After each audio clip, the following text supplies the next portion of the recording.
काफ़ी स्ट्राइक की। एक ये कि भारत सरकार गांव के विकास के लिए प्रतिबद्ध है और उसकी ये प्रतिबद्धता इससे दिखाई देती है कि लाखों करोड़ रुपए इस काम के लिए उसका आवंटन किया जा रहा है।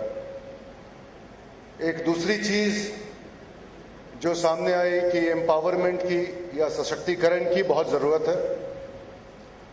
तीसरी चीज़ जो आई वो नॉलेज इज़ पावर, जिसके पास इंफॉर्मेशन है वही ताकतवर हो जाता है।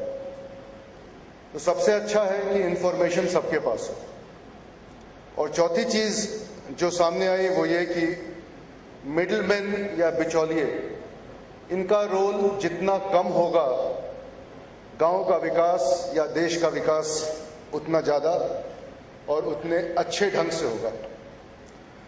ये प्रेजेंटेशन जो है ये थोड़ा लंबा है, बट मैं कोशिश करूंगा कि मुख्य बातों को सामने लाकर कुछ स्लाइड्स को छोड़ूंगा। Central plan scheme monitoring system योजना आयोग की एक योजना है जिसको भारत के महालेखा नियंत्रक इसको इम्प्लीमेंट कर रहे हैं। सूचना प्रसारण मंत्रालय में मुख्य लेखा नियंत्रक होने के अलावा मैं भारत के महालेखा नियंत्रक के कार्यालय में संयुक्त महालेखा नियंत्रक की तरह काम करता हूं और उस हैसियत से इस प्रोजेक्ट को लीड करता हूं।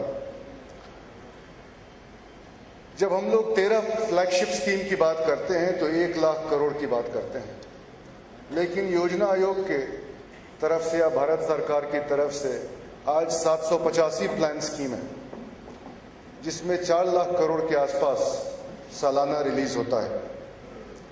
और अभी हमारे पास कोई ऐसा डेटाबेस नहीं था जिससे हमें ये मालूम हो कि ये पैसा गया कहाँ।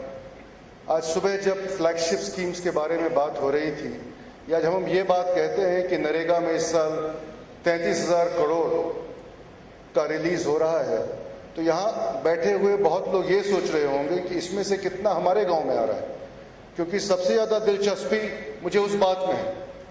अगर मैं किसी राज्य में हूँ तो मैं जानना चाहता हूँ कि आंध्र प्रदेश को कितना मिल रहा है, बिहार को कितना मिल रहा है।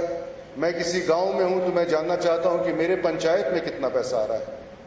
और ये सूचना मुझे सिर्फ एक स्कीम के बारे में नहीं चाहिए, ये सूचना मैं सारे स्कीम्स के बारे में जानना चाहता हूँ।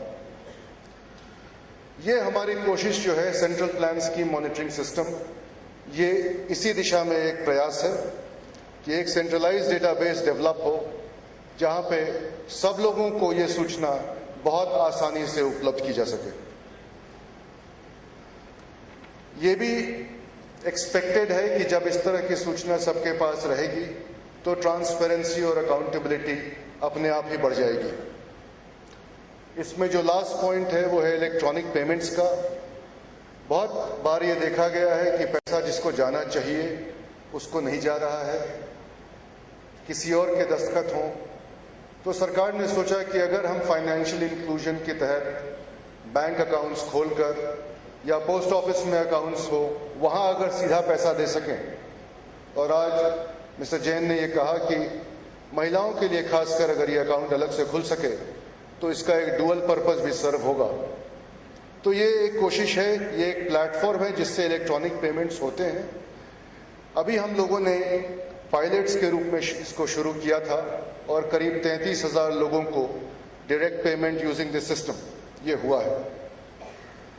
इस स्कीम का पायलट अब खत्म हो गया और इस साल के बजट स्पीच में वित्त मंत्री ने ये घोषणा की थी कि central plan scheme monitoring system जो है ये अब भारत सरकार के सारे रिलीज, प्लान और नॉन प्लान दोनों को ट्रैक करेगा। अब जब हम लोग राज्यों में जाने लगे हैं तो हमने पाया है कि राज्य सरकार से भी अनुरोध आ रहे हैं कि हमारे जो स्कीम्स हैं वो भी इस प्लेटफॉर्म पे आए। यूआईडी रिक्वेस्ट कर रही है कि ये प्लेटफॉर्म उनको अवेलेबल किया जाए ताकि आधार बेस्ड पेमेंट्स जो हैं वो CPSMS के थ्रू हो सकें। ये बातें मैं आपको इसलिए शेयर कर रहा हूँ क्योंकि इस प्रोजेक्ट को CPSMS को हम लोगों ने as a network of networks देखा है। और जब आप लोगों को देखता हूँ भारत निर्माण वॉलंटियर्स को, तो मुझे उसी तरह का कुछ दिखाई देता है एक ऐसा संगठन जो सब राज्यों में भी है और एक साथ भी है। So I think I can see a lot of energy in this room. बहुत कुछ जिम्मेवारी आप लोग ऑलरेडी ले रहे हैं और अगर हम लोग आपकी किसी तरह से मदद कर सके तो ये बहुत अच्छा रहेगा। अभी आप लोगों में से कुछ ने इच्छा जाहिर की कि वित्तीय अन्वेषण भी करेंगे। उसके लिए सबसे ज़रूरी चीज़ ये जानना है कि पैसा कितना आया, किन चीज़ों पे खर्च किया गया और किसको दिया गया। और ये जो स्कीम है हमारी, ये इस स्कीम के थ्रू ये इंफॉर्मेशन, ये सूचना आपको जहाँ भी आप हों वहीं पे मिल सकती है। वेरी ब्रीफली ये ऑब्जेक्टिव्स हैं स्कीम के कि जो पैसा सेंटर से रिलीज होता है वो लास्ट लेवल ऑफ इम्प्लीमेंटेशन उसका ट्रैक किया जाए। जो पैसा आइडल बैंक में पड़ा रहता है वो ना रहे। इलेक्ट्रॉनिक पेमेंट हो लोगों के बैंक अकाउंट में ताकि डाइवर्जन नहीं हो। जो स्कीम चला रहे हैं, जो प्रोग्राम चला रहे हैं, जो योजनाएं चल रही हैं, उसके चलाने के लिए जो जिम्मेवार हैं उनको जो भी आवश्यक सूचना है वो मिलती रहे। और सबसे इम्पोर्टेंट, ये रेलेवेंट इंफॉर्मेशन जो है वो भारत के हर नागरिक को उपलब्ध हो ताकि पब्लिक एक्सपेंडिचर में ट्रांसपेरेंसी और अकाउंटेबिलिटी दोनों ही बढ़े। ये 4 मेन मॉड्यूल हैं। एजेंसी रजिस्ट्रेशन मॉड्यूल, जिसमें करीब 8 लाख एजेंसियां आप रजिस्टर कर गई हैं। ये एजेंसियां वो हैं जिनको भारत सरकार से पैसा मिलता है और जो इस पैसे को बाद में खर्च करती हैं। जितने भी पंचायत हों, ब्लॉक समिति हो, DRDA हो, स्टेट एम्प्लॉयमेंट गारंटी काउंसिल हो, NRHM साइट पे प्राइमरी हेल्थ सेंटर हो, कम्युनिटी हेल्थ सेंटर हो, विलेज हेल्थ सैनिटेशन कमेटी हो, सर्व शिक्षा अभियान में गांव के स्कूल तक सारी एजेंसियां इस पर रजिस्टर होती हैं। और उनके बैंक बैलेंस जो हैं वो हमें आइडिया इसलिए लेना पड़ता है ताकि भारत सरकार को कम से कम बोरोइंग करनी पड़े। इस प्लेटफॉर्म के थ्रू डायरेक्ट पेमेंट होता है, ई-ट्रांसफर्स हो सकते हैं, whether it is contractors, vendors, employees या किसी दूसरी संस्था को। और एक्सपेंडिचर फाइलिंग होता है जिसमें डिफरेंट कंपोनेंट्स में जो खर्च हो रहा है वो सूचना यहाँ मंत्री ग्राम सड़क योजना, सर्व शिक्षा अभियान और national rural health mission 4 states में, बिहार, MP, मिजोरम और Punjab. As I have mention, ये खत्म हो गया अब। और तब मिनिस्ट्री ऑफ फाइनेंस ने कहा कि जो बाकी फ्लैगशिप स्कीम्स हैं उसमें भी आप इस सिस्टम को अब लेकर जाएं। बहुत सारे रिपोर्ट्स अवेलेबल हैं और जो भी हम लोग बातें कर रहे हैं अभी from the audit point of view या transparency accountability point of view, उस तरह की रिपोर्ट्स, उस तरह की सूचना आपको इस स्कीम के माध्यम से मिल सकती है। थोड़े रिपोर्ट्स दिखाना चाहूंगा। ये भारत सरकार जिस तरह पैसा रिलीज करती है, अब इससे ये दिखता है कि कुछ अगर आप देखें तो MNREGS में, नरेगा में पैसा बहुत इवनली रिलीज होता है, सर्व शिक्षा अभियान में ऐसा नहीं है। Now this is information and that itself is important, क्योंकि ये जानने के बाद फिर हम इस चीज को करेक्ट कर सकते हैं। As both mister Bhushan and mister Gupta have said, audit का मतलब या इंफॉर्मेशन का मतलब सिर्फ सवाल उठाना नहीं है, उसका पर्पस ये है कि उस चीज को हम सुधार सकें। इस स्कीम के तहत एक राज्य को कितना पैसा मिल रहा है, किस तरह से मिल रहा है, वो देख सकते हैं। ट्रेजरी के थ्रू कितना जा रहा है, स्पेशल पर्पस व्हीकल के थ्रू कितना जा रहा है, वो देख सकते हैं। पर जिस चीज में आपको इंटरेस्ट होगा वो ये है कि एक जिले में कितना पैसा आया और कहां से आया, किस स्कीम के तहत आया। और ये सारा पैसा जो है ये करनाल डिस्ट्रिक्ट के लिए है, ये किसी भी डिस्ट्रिक्ट के लिए ये इंफॉर्मेशन अवेलेबल है। ये इंफॉर्मेशन डिस्ट्रिक्ट तक ही नहीं, पंचायत तक अवेलेबल है। बिकॉज आज भारत सरकार के 30 स्कीम पंचायत पे कन्वर्ज होते हैं और ज़्यादा से ज़्यादा खर्च भी वहीं हो रहा है। So we need to know कि एक जगह पे डिफरेंट स्कीम्स के थ्रू कितना पैसा आ रहा है। तो आप लोग जिस तरह का काम कर रहे हैं, ग्राम सभा को सशक्त करने का, वहाँ पे जो कार्य हो रहे हैं उनको अच्छे ढंग से करने का, ये एक माध्यम है, आप लोगों को सूचना मिल सकती है कि आपके गांव में, आपके पंचायत में किस स्कीम के थ्रू कितना पैसा गया। और जब कंपोनेंट वाइज एक्सपेंडिचर फाइलिंग होगी, इलेक्ट्रॉनिक पेमेंट होगा, तब नेचुरल है कि आज से 1-2 साल के बाद जो रिकॉर्ड्स की कमी की बात हो रही थी वो नहीं होगी, क्योंकि उसके बाद ये रिकॉर्ड्स ऑटोमेटिकली जनरेट होंगे इस पे, and you will be able to prepare accounts using this. ये एक बैंक इंडिपेंडेंट प्लेटफॉर्म है, गवर्नमेंट का, सरकार का है, फ्री है। 26 public sector bank, 4 private sector bank और 57 RRBs के साथ ऑलरेडी इंटीग्रेशन कंप्लीट है और इस साल के अंत तक बाकी के साथ हो जाएगा। हमारा नेक्स्ट चैलेंज है कोऑपरेटिव बैंक्स, जिसमें बहुत सारे अकाउंट्स हैं, और I think we will do that also by next year. थोड़ा सा मैं आपको दिखाना चाहता हूं, सिर्फ एक चीज जो समस्या सबको आती है वो है यूटिलाइजेशन सर्टिफिकेट की। ये दिखाना, ये किसी को आश्वासन देना कि जो पैसा आपने दिया था वो मैंने उसी काम पे खर्च किया है जिस पे मुझे करना चाहिए था। ये हमारी कोशिश है इस स्कीम के थ्रू कि आप ऑनलाइन यूटिलाइजेशन सर्टिफिकेट जनरेट कर सकें, which is backed by authentic bank reconciled data. तो वो सवाल जो दिमाग में आते हैं, जो शंकाएं आती हैं, उसकी जगह नहीं रहेगी। Just to give you an idea, देश तो बहुत गरीब है हमारा, बट इतना बैलेंस है 4 स्कीम में, 24,000 करोड़ जो आइडल पड़ा हुआ है। इस चीज को कम करना है और इस पे भी हम लोग कोशिश कर रहे हैं। करीब 3,000 एजेंसियां रजिस्टर हो रही हैं रोज, और ये जो इंफॉर्मेशन है, ये जो एजेंसीज रजिस्टर्ड है उसके बेसिस पे है। तो जो एक्चुअल फंड्स होंगे बैंक में वो इससे ज्यादा होंगे। चूंकि नरेगा पे सुबह से बात हो रही थी तो आई थॉट ये किसी और स्कीम के बारे में बात करते हैं। तो NRHM पे अगर आप देखें तो इतनी जगह पे अभी कवर्ड है, कुछ और स्टेट्स हैं जो अब कवर होंगे। ये NRHM पे है। इतने सारे बैंक्स हैं जो इन्वॉल्व हैं, इतने सारे बैंक अकाउंट्स हैं। ये मैं इसलिए दिखाना चाह रहा हूं कि अगर ये इंफॉर्मेशन 99% करेक्ट है तो इसका कोई वैल्यू नहीं है। This information has to be 100% correct. और इसलिए जब मिस्टर GP गुप्ता आपसे कह रहे थे कि वित्तीय अन्वेषण जो है बड़ी जिम्मेदारी का काम है, उसी तरह वित्तीय सूचना देना भी बहुत जिम्मेदारी का काम है, बहुत जिम्मेदारी का काम। और हमारी कोशिश यही रहेगी, इसीलिए हम लोग बैंक अकाउंट से रिकनसाइल्ड इंफॉर्मेशन दे रहे हैं, ताकि इसमें कोई शक की गुंजाइश नहीं रहे।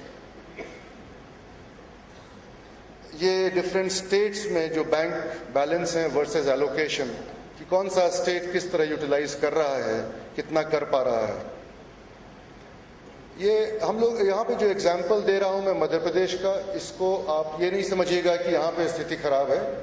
हम लोगों ने यही पायलट्स किए थे, इसीलिए उसमें से किसी राज्य को चुना है। मध्य प्रदेश जैसा अच्छा और पोजीशन और जगह भी हो सकती है। ये अब आपके इंटरेस्ट की बात शुरू हो गई, बिकॉज अभी तक जो हम देख रहे थे वो केंद्र सरकार उसमें ज्यादा इंटरेस्टेड रहती है। पैसा जब आ जाता है तो पैसा कहाँ पड़ा हुआ है। स्टेट में 90 करोड़, डिस्ट्रिक्ट में 257 करोड़, फिर CHC में कितना, PHC में कितना, SHC में कितना। अब MP में ये डिस्ट्रिक्ट्स हैं, जो लोग MP से आए हुए हैं यहाँ, they will be interested perhaps. तो इसमें जब हम देखते हैं कि ये 257 करोड़ पड़ा हुआ है डिस्ट्रिक्ट्स में, हम पाते हैं कि इसमें होशंगाबाद में 4.25 करोड़। जब और आगे जाते हैं तो देखते हैं कि होशंगाबाद डिस्ट्रिक्ट में 2 करोड़ 15 लाख और ब्लॉक लेवल पे 2 करोड़ 10 लाख। उसके नीचे जो फिर प्राइमरी हेल्थ सेंटर, सब हेल्थ सेंटर, ये सब हैं। ब्लॉक में अगर आप किसी ब्लॉक का देखना चाहें तो पाते हैं कि 33,41,000 ये तो बैलेंस है, इतना खर्चा हुआ था। एडवांस दिए गए हैं जो अब वापस आएंगे। इस ब्लॉक से हम नीचे भी जा सकते हैं, और जब हम इस ब्लॉक का देखते हैं PHC CHC लेवल पे, तो फिर हमें ये इंफॉर्मेशन मिलती है। उससे आगे चले गए ब्लॉक के तहत तो एक पंचायत पे, चितपुरा पंचायत, वहां पे 2,446 रुपए ही थे बैंक में। और इस तरह से हम नीचे गांव तक विलेज हेल्थ सैनिटेशन सेंटर तक जा सकते हैं, जिनका कितना बैंक बैलेंस है ये आपको दिख रहा है। नीचे टोटल 2446 फिर से। तो ये जो हमारे पास इंफॉर्मेशन है, और ये इंफॉर्मेशन है जो डेबिट क्रेडिट जो बैंक अकाउंट में होते हैं उसकी है। अभी जब बात हो रही थी कैश बुक की, दिस इज वेरी इंपॉर्टेंट। ये कैश बुक को वैलिडेट कर देता है। एक जगह एक कोई अनयूजुअल ट्रांजैक्शन आया था जिसकी सूचना वो जो MD NRHM थे उनको मिली थी, इसलिए वो हाईलाइटेड है यहाँ पे। एक कैश विड्रॉल था जो बड़े अमाउंट का था। So you can see this, it helps you in audit also. और जब सबसे अच्छी चीज़ इसमें है वो ये कि इस इंफॉर्मेशन को लेने के लिए आपको किसी के पास जाने की ज़रूरत नहीं है। हम लोग, नितिन से मेरी बात हुई थी, हम लोग चाहते हैं कि रूरल दीक्षा के वेबसाइट से इसको किसी तरह लिंक करें, ताकि आप लोग जब एक बार लॉगिन करें उस साइट पे और आपको इन्फॉर्मेशन चाहिए, आपका वहाँ पे ईमेल है रजिस्टर्ड, मोबाइल नंबर रजिस्टर्ड है, तो अगर आप हमें बता सकें कि आपको किस तरह की रिपोर्ट चाहिए, तो हमारी कोशिश रहेगी कि not only about NREGA but about all schemes, जितने स्कीम्स हैं जिसमें आपको इंटरेस्ट है, उसकी रिपोर्ट आपको एक पीरियोडिक गैप पे आपको मिल सके, आपके अपने जगह पे, ताकि आपको कहीं जाने की ज़रूरत नहीं पड़े। और ये वेबसाइट पे है, वेब बेस्ड है, पोर्टल है, इसलिए जब आपके पास लॉगिन नेम और पासवर्ड रहेगा तो आप ऐसे भी जाके देख सकते हैं, अगर आपको किसी और चीज़ को देखने की ज़रूरत है तो। ये मैंने आपको शेयर कर लिया था कि पायलट प्रोजेक्ट हमारा शुरू हुआ था नालंदा में। 33,000 बेनिफिशियरी कवर्ड है। इसको देख के बहुत सारे स्टेट गवर्नमेंट्स अब चाह रहे हैं कि जितने इलेक्ट्रॉनिक ट्रांसफ़र्स हैं वो CPSMS के थ्रू करें। डिपार्टमेंट ऑफ फाइनेंशियल सर्विसेज जो है गवर्नमेंट ऑफ इंडिया की, भारत सरकार की, उसने भी एक ऑर्डर निकाला है जो सारे चीफ सेक्रेटरीज को और बैंक के CMDs को भेजा गया है कि ये इलेक्ट्रॉनिक फंड ट्रांसफ़र जो है of benefits under social sector schemes, ये CPSMS के थ्रू किया जाए।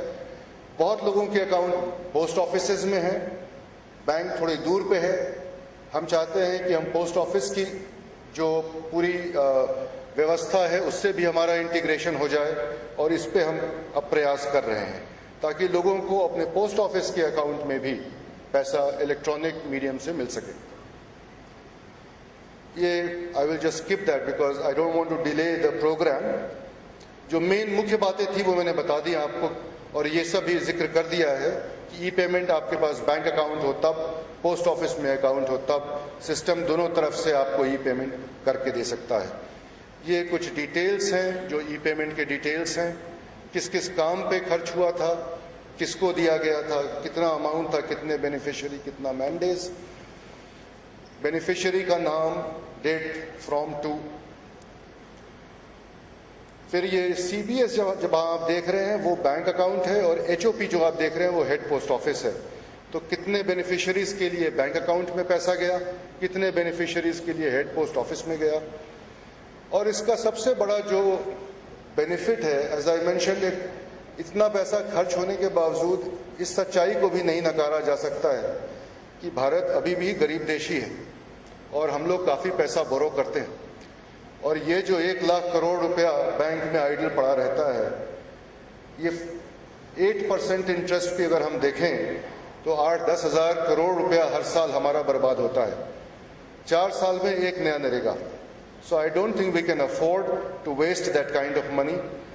ये पोर्टल मैं आप लोगों को इसलिए दिखाना चाहता था कि ये आपके लिए ही बना है, ये सरकार के लिए नहीं है। सरकार को भी कुछ फ़ायदा है इससे, बट इसका मेन पर्पज़ है कि ये इन्फॉर्मेशन जनता के पास जाए।